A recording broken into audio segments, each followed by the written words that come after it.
Hello again, everyone. Welcome to the World of Football YouTube channel. I'm one of your hosts here, Adam Snow. With me, as always, is my father, the founder of the World of Football, Randy Snow. Dad, how are you doing over there on the other side of Kalamazoo? I'm doing good. We had some rain today. The sun is shining now, and now it looks like it's going to rain again. So hopefully my power doesn't go out, but we'll see. I don't think it's gonna be raining anymore because a bright ray of sunshine has Ooh. decided to grace us with his ever loving presence. A Well, guy who's thank you. become Oh, not not me. you, sir. Uh, an individual who is now a brother to me, essentially, a second son to you. Our friend from off the wall, Trey. How are you doing, buddy? Welcome back to the program. It's always great to have you on. Our IFL expert and friend. How's it going, bud? It's going great. Like I appreciate the invite here. I know we did a IFL preview earlier this year. Now we're doing like a postseason wrap up preview of the playoffs. So it's always good to check in with you guys and talk shop. Yeah, the show number 3. We had the preseason, midseason. Now we got the Yeah. end of the regular season. So much has happened, Oh and yeah. at one point you talked in the last video. You had 13 screens up at one point for all the football you were watching. So now that screen gets to get a little less crowded as we get into the playoffs for the indoor football league. Yeah. The indoor football league season was very fun, but I'd be lying if I said I wasn't a little relieved that there's only 4 games this upcoming weekend in the IFL. That way, I can all right, I can breathe. I don't have to be stressed about watching 3, 4, 5 games at a time. So yeah, it's been a really fun season. Overall, some things the league could have done a lot better as a whole, which we'll dive into in a bit. But yeah, it's been a very fun season. They closed the season out strong with these last couple of weeks. There have been some very, very fun and entertaining matchups to close out the season, and we've got some good ones in the postseason as well. All right, well, let's not delay any further. Let's kind of get things rolling. I think we're first going to go off the wall with Trey. Do you want me to go through the standings, the final standings, Adam, or shall we just go right to the I'll playoff I'll hit matches? up the standings real quick just to give Okay. some teams some love and maybe a little encouragement going into next year because a couple of these teams could do considerably better, I think, in terms of wins and losses. Just real quick in the Eastern Conference, the Quad City Steamwheelers ended with an 11-5 record, snagging that number 1 seed. At 10-6, you have the Green Bay Blizzard and Tulsa Oilers. Green Bay becoming the 2 seed, Tulsa the 3 seed, and then the Jacksonville Sharks at that 4 seed also at 10-6, followed by the Massachusetts Pirates and Fisher's Freight at 7-9. Both those teams were eliminated. And finally in the East, the 1-15 Iowa Barnstormers. You hate to see it for such a great brand going 1-15. That's Right. it's a tough season. And then in the West, you had the Bay Area Panthers who locked up that number 1 seed, 13-3 on the year. Then you had the 10-6 Arizona Rattlers at number 2. The 10-6 San Diego Strikeforce are going to take the number 3 seed, and the 10-6 Vegas Nighthawks. Trey's pick, last I know, to win the whole thing at 10-6. So they're the 4 seed. At 6-10 is Randy's Tucson Sugar Skulls on the outside looking in. The San Antonio Gunslingers are at 5-11, and the Northern Arizona Wranglers at 2-14. Yeah, we did have that story about the head coach of the Massachusetts Pirates getting fired, and 6 out of his 8 coaches were also getting fired. And there's rumors that the team might be moving. I don't know what to think about all that right now. It's too early in the off season for them. Yeah, it's an interesting way that the story was let go because it's one of those who do you ask from the Pirates' perspective? They let him go, but from his perspective, his contract expired and he didn't have a contract to be a coach next year. So you can't fire me from a job I don't have, right? So it's something where it's not surprising because Massachusetts has never had a head coach for multiple seasons. Which is insane to think about, considering the success they've had as an organization. Every single year, a different head coach. Like typically, you see that, like Kevin Guy in Arizona. He's been there for ages. They build a culture of winning, right? You look at like a team like Jacksonville. Jason Gibson's been there for a couple of years now. Off year last year, but consistency and culture got them back into playoffs this year. So it's an interesting approach in Massachusetts, but they'll have a new head coach next year. And will they be in Massachusetts next year? Potentially. Their lease at the arena still goes through the end of next year, so they have that is still in their hands. But yeah, the rumor mill has been swirling that they might be potentially moving. Florida keeps getting brought up. Potentially Tampa. That's a historically great indoor Sure. or arena football market. So I don't know. We'll have to wait and see how everything works out. But yeah, Massachusetts could be on the move, but I also wouldn't be surprised to see them staying put either. Yeah, I know that Massachusetts won the title just a few years ago, but I didn't realize that they had switched head coaches that much in their franchise history. Yeah, it's shocking. Like it's something where is it the coach not really being a fan of how things are run there? Is it vice versa? The owner not really being a fan. Like I don't know. It's one of those things where, like I said, it depends on who you ask and what's going on. But Tom Menas is not going to have a problem finding another job. There should be some jobs opening up, in whether it's in the IFL or beyond. Don't know yet, but he shouldn't have any trouble finding a new gig. Yeah, let's move on to the playoff bracket. I mean, this is what you play the season for. The final 8 teams have been set. So as we mentioned kind of through the standings, on the Eastern bracket, you're going to have the matchup of the number 1 seed Quad City Steam Wheelers taking on the number 4 seed Jacksonville Sharks. That game is going to be played Saturday, August 2nd at 3:05 p.m. Central Time. I guess that would make it what, 4:05 our time, Dad? Yeah, they're an hour behind us. Okay. And then the other matchup in the East on Sunday the 3rd, you're going to have the number 2 seed Green Bay Blizzard hosting the number 3 seed Tulsa Oilers at 4:05 Eastern Time. In the West, you're going to have the Bay Area Panthers, number 1 seed, hosting the number 4 seed Vegas Nighthawks. That game will be Sunday, August 3rd at 7:05 p.m. 8:05 Eastern Time.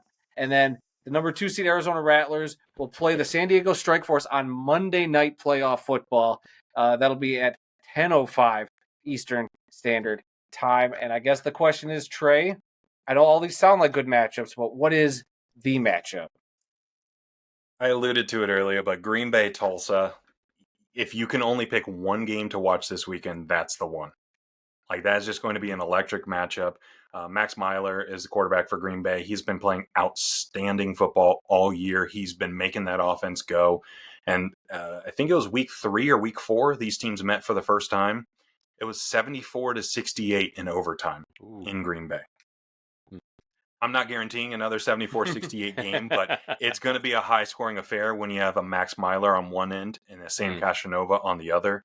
The defenses are opportunistic as well, so that could provide some momentum-shifting opportunities across the board. And yeah, that's just going to be a very, very fun game. And truthfully, I think whoever wins that game is going to go to the IFL National Championship and represent the Eastern Conference.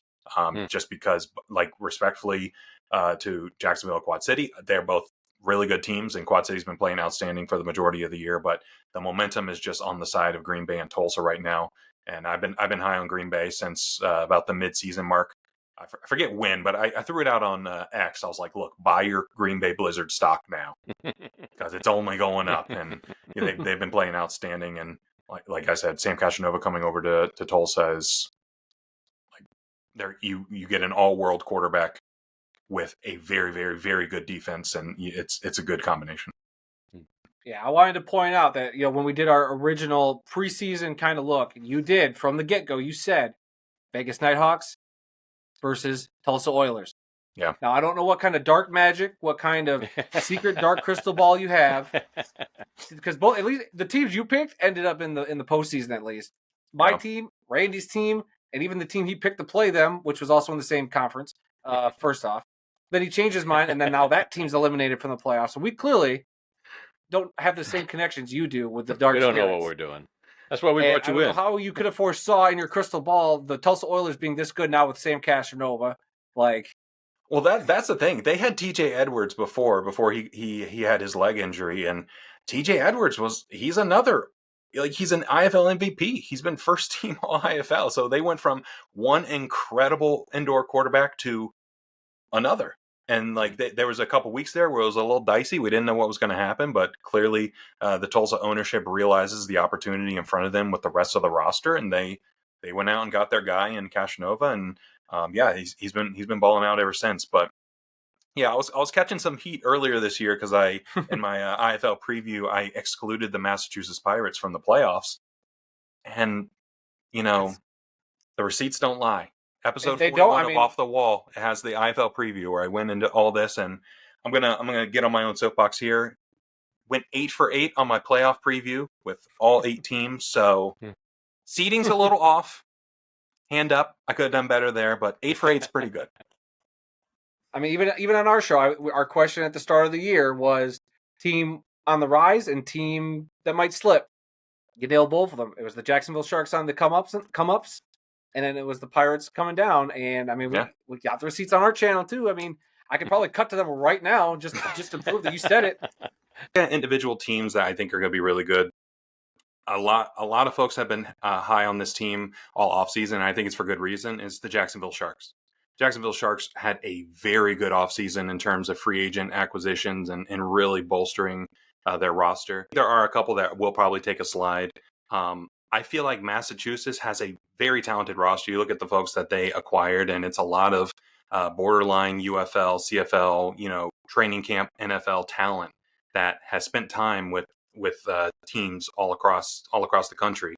But it seems like their floor is really high, but their ceiling is really low. But so that's why you're the guy everybody seeks out, Trey, for this IFL talk, is you clearly know ball. I don't know why anybody would doubt that at this point.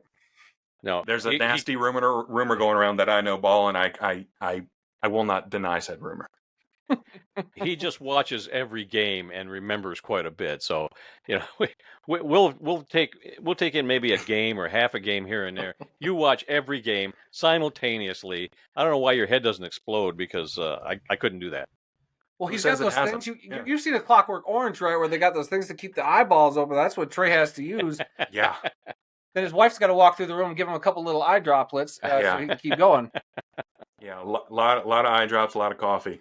Keep me going in the dog days of the season. Yeah. But so the other matchup. So let's talk about the Sharks. They're going to play Quad City. So the Sharks in the playoffs now. You were really high on them, getting better this year. What changed for them, and how do you think they stack up against Quad City? Well, I think the biggest thing for them last year was personnel-wise, they still had an arena-style roster trying to play in an indoor-style league. And it just didn't match up. Because previous to last year, the NAL, which is where the Jacksonville Sharks played before, they played a little more arena-style. And they carried over a lot of the same roster, and it just didn't work. And it took them some time as an organization to adjust to that new indoor style.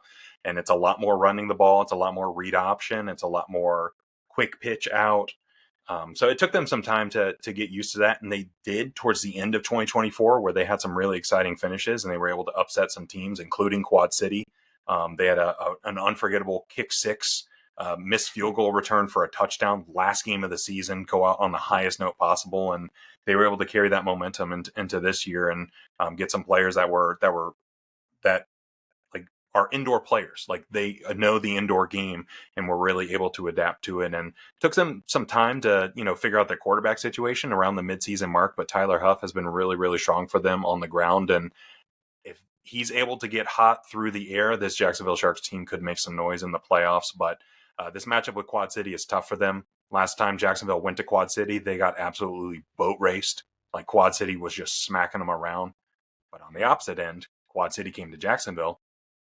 Jacksonville was smacking them around. So it's one of those matchups where home field is definitely in favor of whoever has it, and Quad City will have it for this matchup. So I think Quad City probably wins this game. Jacksonville should make it very competitive, though, and it should be a good matchup. All right, and then we'll jump over to the Western Conference real quick. Yep. You got the number 1 seed Bay Area Panthers taking on the Vegas Nighthawks. While everybody would probably say it's got to be the Bay Area Panthers, clearly your stock was riding with the Nighthawks up to this point. Is it still riding with the Nighthawks through this game? It's so hard to pick against Bay Area, but Vegas has the roster to do it. Like, they have some really talented wide receivers, and Quentin Randolph, who I mentioned earlier, Mr. Gold Shoes, CJ Wyndham at wide receiver is very talented as well. He's just so good. Then on the defensive side of the ball, they have some really good pieces. Bryce Hampton spent some time with the Toronto Argonauts earlier this year, came back down to Vegas, and wouldn't be surprised to see him go back to Toronto at some point. They got players like Lorenzo Hernandez on the defensive line, who applies pressure really well. Maurice Jackson on the defensive line, really good at getting after the quarterback. But this Bay Area team is just methodical with their approach. Last year, they were a little bit inconsistent on offense. So what did they do? They basically absorbed the entire Northern Arizona offense, which was pretty prolific last season, and combined it with their stout Bay Area defense from the past couple of years. So this game's a big time toss up to me. I know everyone's going to lean Bay Area, but I think Vegas makes this a lot more interesting than people may realize. And I would not be shocked to see Vegas come away as the winner here. All right. And then finally, Monday Night Football, Rattlers versus Strikeforce. How do you see this one playing out? I've liked this San Diego team for a very long time. I liked them last year. I was like, this team can do it. This team can do it. And they brought back a lot of the pieces, but also were able to, improve on some things. They brought in John Maldonado, who was with Northern Arizona last year at wide receiver. He was an all IFL wide receiver. Rudy Johnson is the Swiss Army knife. He's able to step in at quarterback when they need him. He plays running back. He returns kicks. He lines up at wide receiver. He played DB for a little bit last year. Like, he is all over the field. He is that quintessential Iron Man player that is just very fast and very good with the ball in his hands. And last year, the Massachusetts Pirates had a pretty good secondary, led them all the way to the IFL National Championship. They basically signed that entire secondary from Massachusetts last year, and they followed their defensive coordinator over to San Diego. So defensively, they play really, really well, and they just signed Arthur Jackson, who's been a prominent weapon for them over the past couple of years. So I like San Diego here, but it's hard to pick against Arizona because their quarterback is Dalton Sneed. Dalton Sneed led the Arizona Rattlers to the IFL National Championship last year. The year before that, he led the Bay Area Panthers to the IFL National Championship last year. So it's like, you've got a team that I think is really talented up and down in San Diego, but you've got Thanos over there at quarterback for the Rattlers, where it seems like he's inevitable. Like, he's going to make his way to the ship no matter what. So both of these matchups in the West are very intriguing, and I wouldn't be like, you can make a legitimate case for every single one of these teams to make it to the championship. Well, before we get your, I don't know if your official championship pick is still the same or if there's been some new variables thrown into the mix, what Dark Sorcerers have been telling you now. But I thought maybe first we could ask this question, which is, who right now, with the season complete, is the league MVP? If all is right in the world, it's Max Myler from Green Bay Blizzard. He has just been unbelievable, and he doesn't just do it one way or the other. Like, some players, they're really good at passing the ball. Some players, they're really good at running the ball. He is a true dual threat, where it's not surprising to see him throw 3 touchdowns and run for 3 touchdowns in the same game. They've scored 70-plus points multiple times this year. They lead the league in offensive scoring, and it just seems like he always finds a way to make it happen for this Green Bay Blizzard offense. And last year, the Blizzard really leaned on their defense, and they had the best defense in the league, and they were just shutting teams down. This year, they've had to really lean on their offense, and Myler has rose to the occasion, and he needs to be the MVP based on how this year turned out. And I'd be shocked if it went any other direction. I mean, that just makes that matchup with Tulsa so much more interesting. The former 100% AF1 MVP now with the Oilers, and you have the potential IFL MVP, both quarterbacks line up. Now that's, Randy, that might be enough to get you to pay for an IFL Network subscription, wouldn't it? Maybe. Depends on how much it is. But you know me, I don't like to pay for anything. Well, we don't have to get too into the IFL Network, so I do think that it's $9.99 to get the network's playoff package. Yeah, it's $10 for the playoffs, so 6 games for $10. I think it's whack. I think it's ridiculous. Just being honest and transparent. In a time where you have no competition, it seems to be they're gatekeeping the product instead of opening the floodgates to the masses. Mm-hmm. I don't understand the approach. It seems like they're shooting themselves in the foot, but to me, it seems like they're gathering some funds to pay for their CBS Sports national championship spot. That's what it seems like to me on the surface. It could be totally false. I don't know, but that's how it seems. Yeah. But yeah, it's a tough spot because it's like, man, there's going to be some outstanding football games this weekend. But unfortunately, not as big of an audience is going to tune into them, just based on the paywalling and all that. So I think it's a swing and a miss. I'm looking forward to hearing a little bit more about it once the season wraps up and see if they continue the model, because the app was pretty good in the first half of the season, but there was some degradation over the second half where there were times the team logos were not populating on the app when it was like Oilers versus Blizzard. It was just blank templated hockey jerseys because it's like the the app company like created like app live game streaming for like lower tier college hockey teams or whatever it was. So it was just shocking to see, like, just put the logos. Like, what are we doing here? And then you consider, like, you guys have seen it. I think, Adam, you've tweeted about it before, where some of these games are getting featured on other apps for free. Well, it's like, okay, well, this was sold to us as only available exclusively on the IFL network. That's just simply not the case. It's just not. If select games are being streamed on these free apps for free, so yeah, it's confusing. I don't agree with it, and yeah, I don't know. Yeah, it was just weird scrolling through Amazon. They have all those free channels, and just one pops up where it was like a slew of replays of the indoor football games from this year. Yeah, I mean, don't get me wrong. I was excited. I thought maybe I was catching a live game, but it was a pre-recorded thing. But yeah, it does it's just weird and baffling to me. I know it's been like a hot topic all season with the Indoor Football League, this network thing, and a lot's going to be said if it comes back next year or if it doesn't. One way or the other, I think that's going to say a lot of how this experiment went.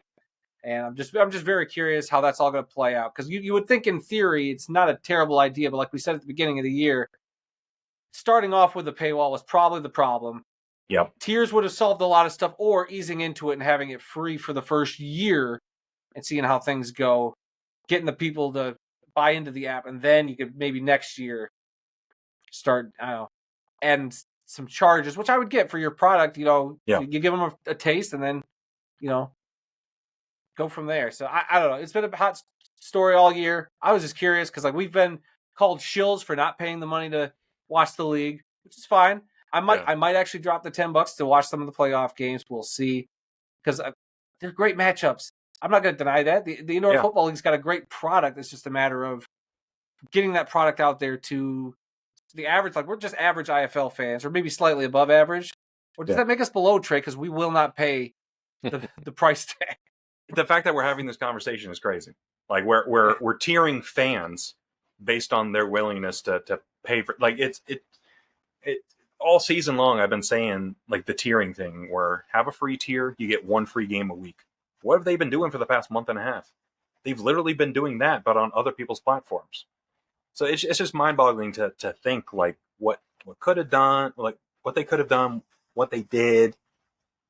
What approach will they take next year? Like you said, will it be back? I would imagine it's back, because it's a lot to get set up, and to have it only last a year, that'd be a tremendous disappointment. But yeah, there's just so much more they could do. They could be doing better with it. They touched on team exclusive content and this and that. There's none of that. There's no Inside the IFL. They did one for week 1. We just wrapped up week 19. There's not been an episode since. So it's just a lot of empty promises, and the product itself is good, and that's what makes it so frustrating. It's like, man, there have been some outstanding games, and some games that people need to see. Yep. And it's just not happening. And we'll just wrap it up, because I know I didn't even want to go that far. I know we've kind of hit it hard the last couple of times we sat and chit-chatted. Yeah. But I mean, especially as of late, they have had games, or at least plays, that have ended up on the Sports Center top 10. They are getting national recognition. And so for a fan to see that on Sports Center and go, hey, that looks pretty cool, let me go check. Oh, wait, I got to pay how much to watch football on the internet? Yeah. So how many X accounts have we seen over the past week or so saying, like, football's back next week? Football never left. Every single, I know. Yeah. It's like, football never left. To the choir, bud. I know. Football never left, but we're making it hard for them to find it. It's like, yeah. Why are we making it hard? Yeah. It shouldn't be that difficult. Yeah. It really shouldn't. So we can escape that talk. Yeah. We'll see what happens with this thing, and maybe we'll have even more to chat about. Or maybe, Trey, you'll just have to come out with a full-blown, just, I don't know, scorch earth expose on the IFL network, which I would sit back and watch, by the way. Yeah. I get my rant, and I would enjoy. Yeah. Oh boy, hold on. Do you know where the commissioner for the IFL lives? Can I watch like a Michael Moore style, like Trey banging on the door trying to get some answers? Don't give me any ideas. You guys are way too good at giving me ideas. I want my money back. For giving you ideas. All right. But one of the last things I have, I know Dad's got. I don't know what you have actually, Dad. You come up with your own notes. Last time we talked about shoes for some reason, or you wanted to talk about shoes. Cleat week. How can you forget Cleat Cleat week? Yeah, I forgot all But- about that. Yeah, so I'm afraid of what notes you'll have, but I'll ask this, and then I guess we can just veer off into utter chaos, Randy. Okay. All right, fill in the blank, fellas, and we'll start with Trey. The IFL National Championship will be won by. Like I said, you can make a case for every single team. I'm gonna stick with my matchup of Vegas versus Tulsa, just because how sweet would that be if I called my shot before the season? So I'll stick with it. I'll double down on it.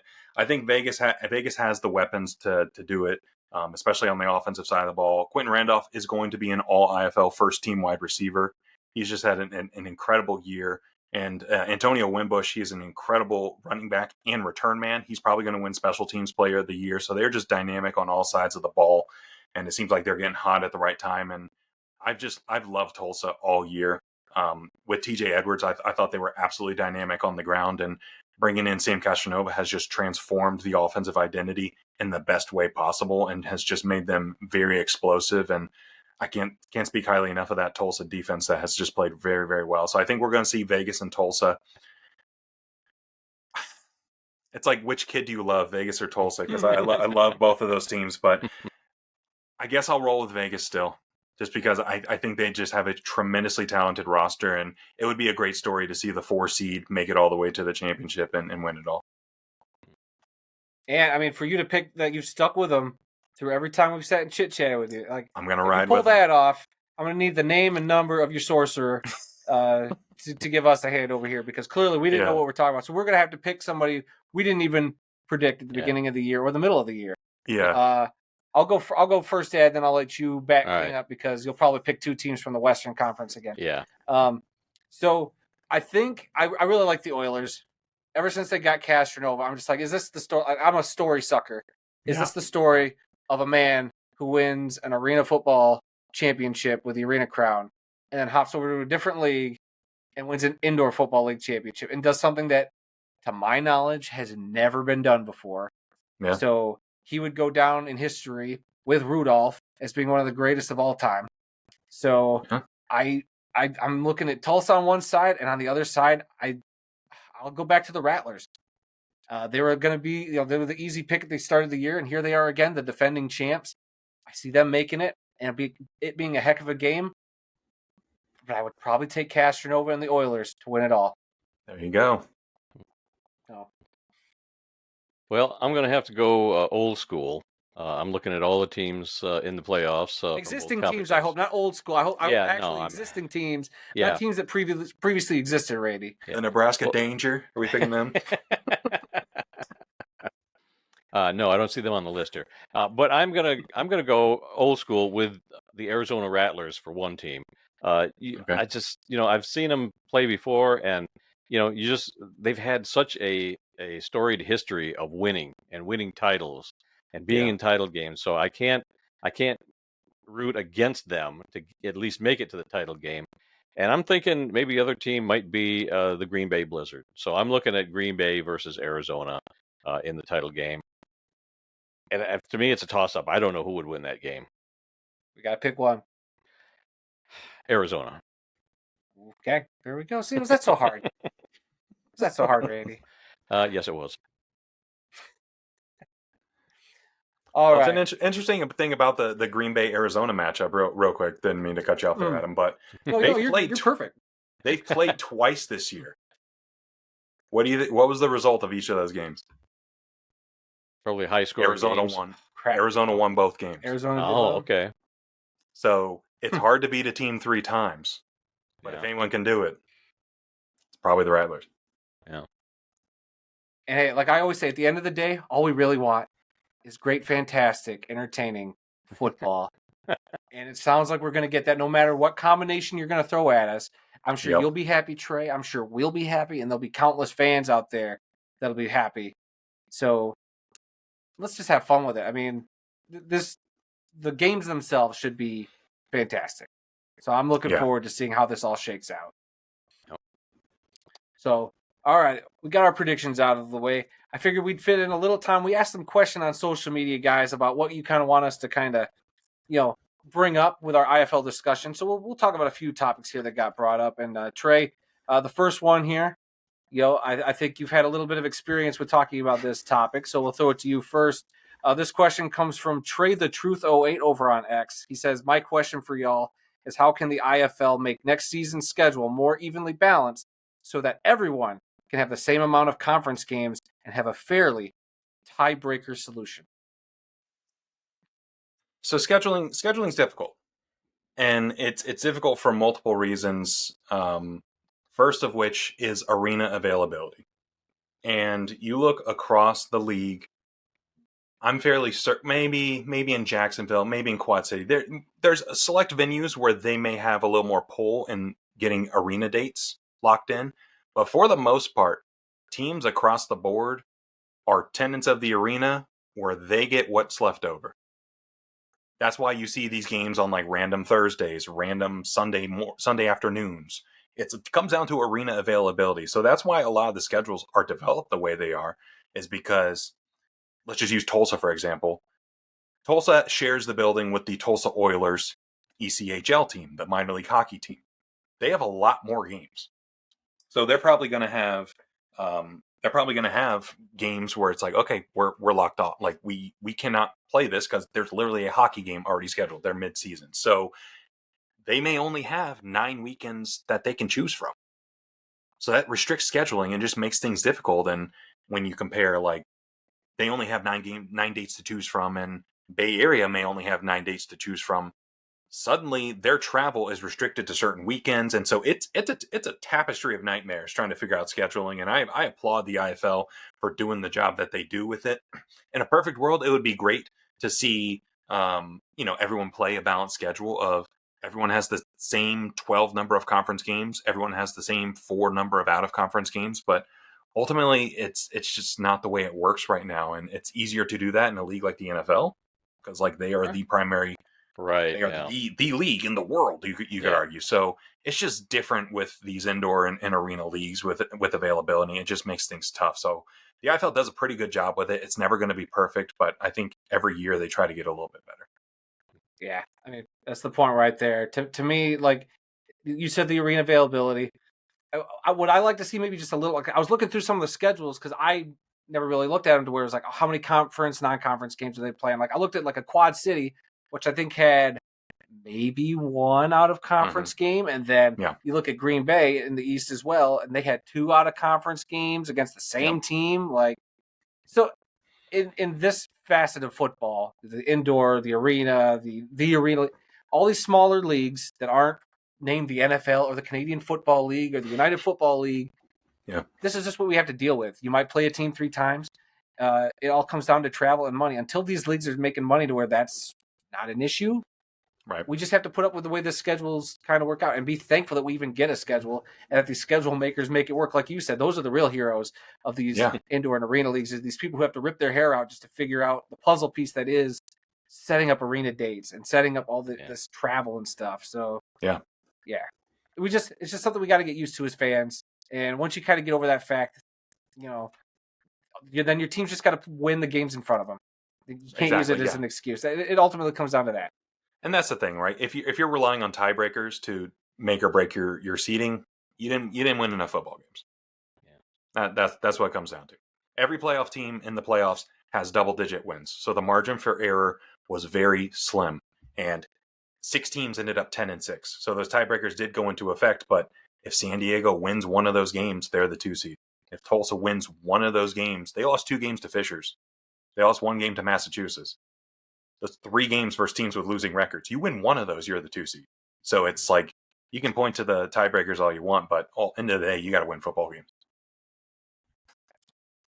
Any thoughts on that, Dad, before we move on to the next question? No, you guys have talked that one to death.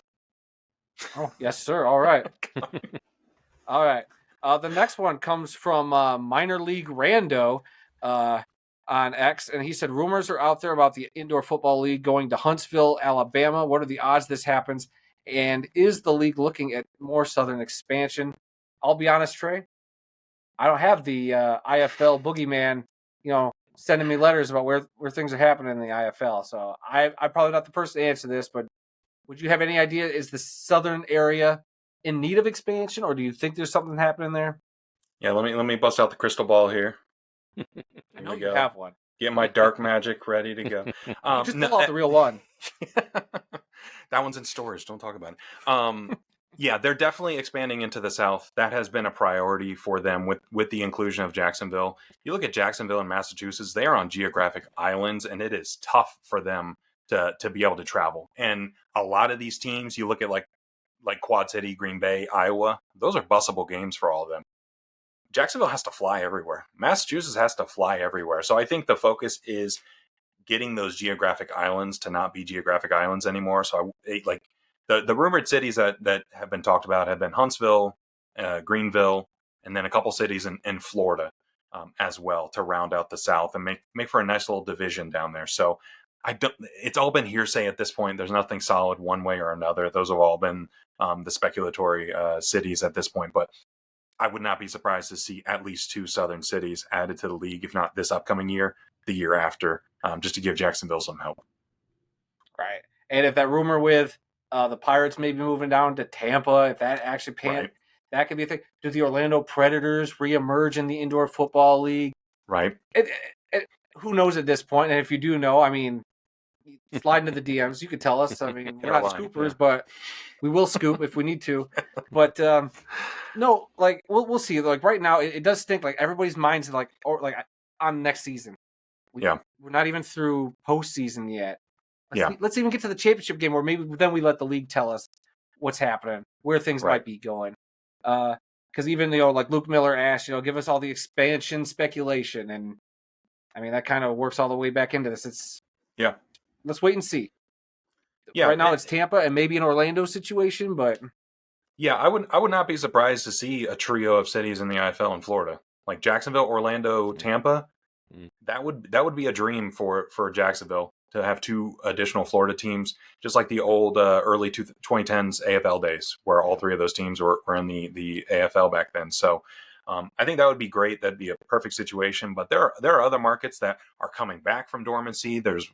We've discussed Albuquerque coming back in some capacity, rebranded. There's very little we know. Basically, all we know is like the partners who are like the ownership group. That's about it. We don't know name. We don't know Adam's favorite topic of jerseys. We don't know any of that stuff. So we know nothing.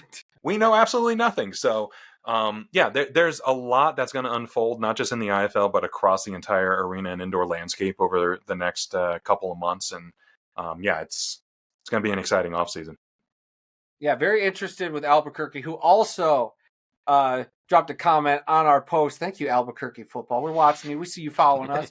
Slide into the DMs if you want to. I got a great name for the team, the Airstream. I'm going to have a picture up over Trey's face right now. My idea for your team rebrand is the Albuquerque Airstream. Trey, I think, didn't you go with the Flying Pigs? I'll put that over my face. That was Cincinnati. That was the Cincinnati. Never mind. It was on my face, and now it's gone. I went with the New Mexico Chiles.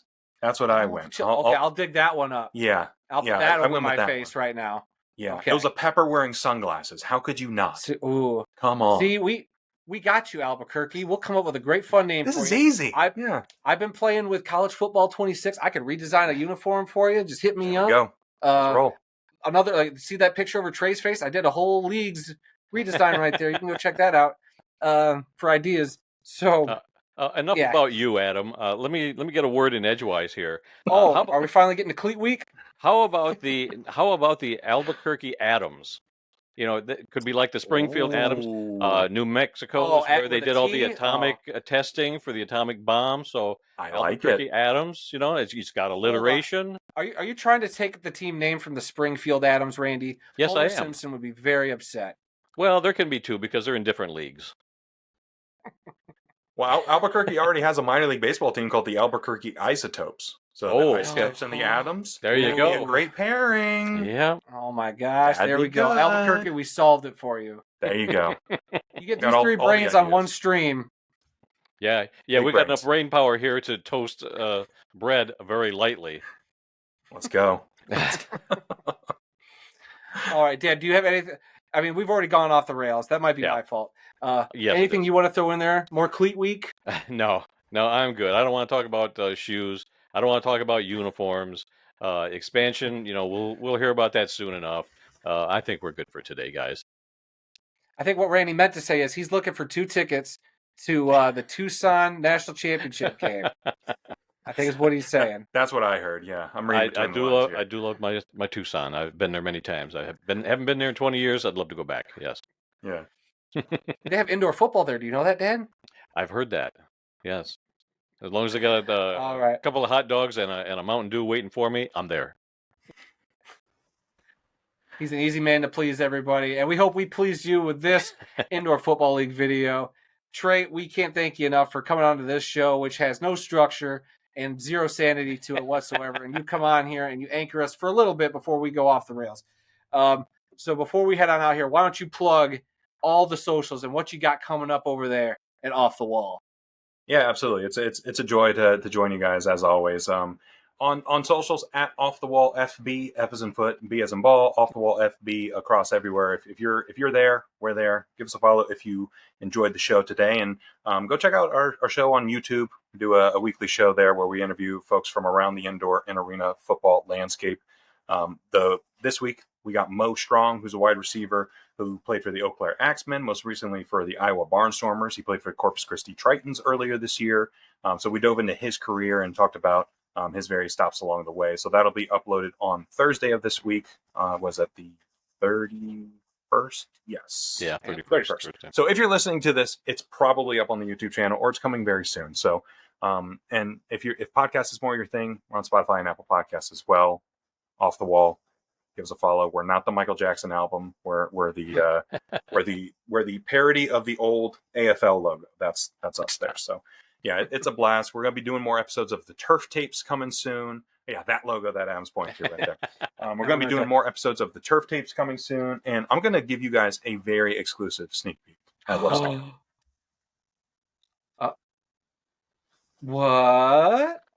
We're doing some video game streaming soon, boys. Heck yeah. So we're going to be doing some streaming of the old 2006 Arena football game very, very soon. So check us out on socials to be in tune with that. And we got some exciting things coming up. Just because arena and indoor football season ends does not mean the content ends. We're going to keep this thing going.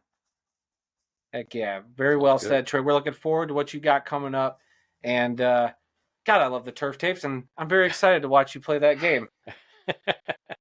Yeah, Joe Hamilton to Jimmy Frizzell. I'll mix in a little Clint Dolzell for you guys too. So we'll make sure everyone gets a little taste. If you can find a way, because I think in that game he was on the Desperados roster. If you could move him back over to Grand Rapids for us, I'll trade him back. Yeah, I'll trade him back. Sorry. That way, all is right in the world.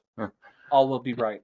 All right, guys. Thank you so much for checking us out. Be sure to go over there, Off the Wall. Check out all Trey's socials. If you missed everything he said, how could you not listen to this man when he talks? Down in the description below will be the links to those socials for him. You know where to find all of us. We appreciate you guys checking out the video. Check out IFL playoffs this weekend if you want to drop the $10. And until next time, guys, see you later.